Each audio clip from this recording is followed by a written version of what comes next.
Terlalu sibuk sangat sampai tak sempat nak menabung.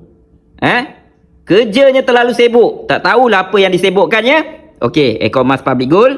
Ini untuk anda Tekan top up. Yang ni FPX ni pilih auto debit.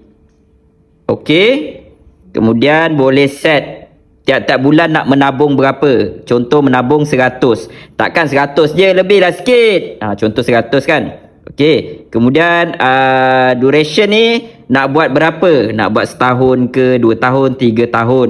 Okey, lepas tu dekat ni date ni boleh pilih setiap berapa bulan nak Public Gold tolakkan untuk menabung emas, nak beli emas. Jadi tiap-tiap bulan anda pun bolehlah menabung, dipaksa menabung, terpaksa menabung. Sistem belikan secara automatik, simpan sikit-sikit. Kan, contoh 5 tahun, baru teringat lah, dulu ada buat auto debit dekat Public Gold. Cek-cek, dah ada 1 kilo, dah ada 2 kilo, terperanjat.